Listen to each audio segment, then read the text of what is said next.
प्रभु यीशु मसीह के पवित्र नाम में आप सबों को मेरा नमस्कार। मैं सजी भिलाईवाला। बाइबल के पुराने नियम में दानियेल नबी के बारे में हम पढ़ते हैं। उनके जीवन से कुछ बातों को हम मनन करेंगे और कुछ सीख हम लेंगे। सारी घटनाओं का विवरण तो संभव नहीं है 5 मिनट के इस संदेश में, इसलिए सिर्फ कुछ बातों का जिक्र करेंगे। ईसा पूर्व 600 यानी प्रभु यीशु मसीह के जन्म के करीब 600 बरस पहले दानियेल नबी बेबीलोन में रहा करते थे। वे उन प्रवासियों में से थे जिन्हें बेबीलोन के राजा नेबुकदनेस्सर बंदी बनाकर लाया था इज़राइल से।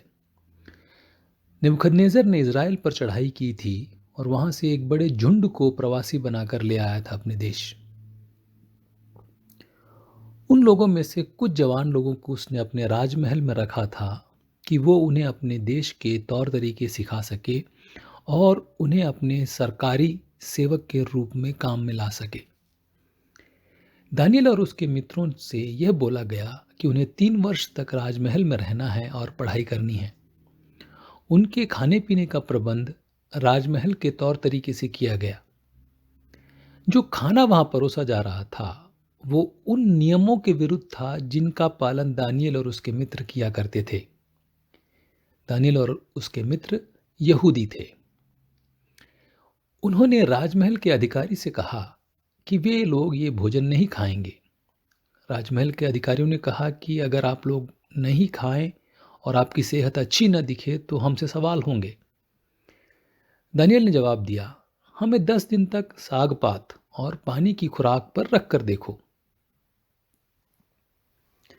सोचकर देखें कितना बड़ा कदम है अपने उसूलों के लिए, हिम्मत और धैर्य से भरा कदम अपने जीवन मूल्यों के लिए। ये जवान लोग सिर्फ गुलाम जैसे थे, लेकिन अपने मूल्यों के लिए ये खड़े हो रहे थे। हम लोग डरते हैं अपने मूल्यों के लिए खड़े होने से। हम चाहते हैं कि सबके साथ सबके जैसे ही चलते रहें। विश्वासी होने के कारण, मसीह होने के कारण हम वो सब नहीं करते जो दुनिया में सब करते हैं।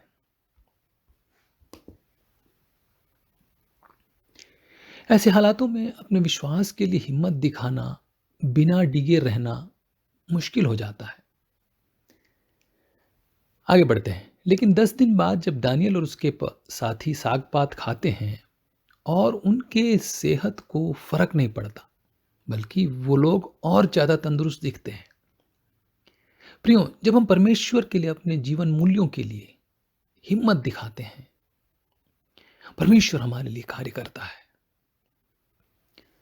कुछ साल बीत जाते हैं। राजा नेबुकदनेस्सर एक सपना देखता है और वो भूल जाता है कि उसने क्या देखा।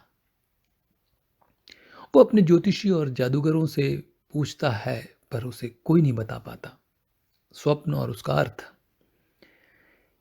ऐसे में दानियेल राजा के पास जाकर विनती करता है कि कुछ वक्त दिया जाए। राजा मान लेता है। ये एक बुद्धिमत्तापूर्ण कदम था, लेकिन जिस बात ने मेरे हृदय को स्पर्श किया वो उसका अगला कदम था। दानियेल की किताब अध्याय 2 आयत 17 और 18। तब दानियेल ने अपने घर जाकर अपने संगी हनन्याह, मिशाएल और अजर्याह से ये हाल बताकर इस भेद के विषय में स्वर्ग के परमेश्वर की दया के लिए यह कहकर प्रार्थना करो कि बाबुल के और सब पंडितों के संग दानियेल और उसके संगी भी नाश न किए जाएं। प्रियो, मुसीबत के वक्त, जरूरत के वक्त दानियेल के दोस्त उसके संग थे। प्रार्थना में उसकी मदद करने के लिए, संगति में उसका साथ देने के लिए। ये एक संबल है, एक शक्ति है जो एक सफल और फलदायी विश्वासी के लिए जरूरी है।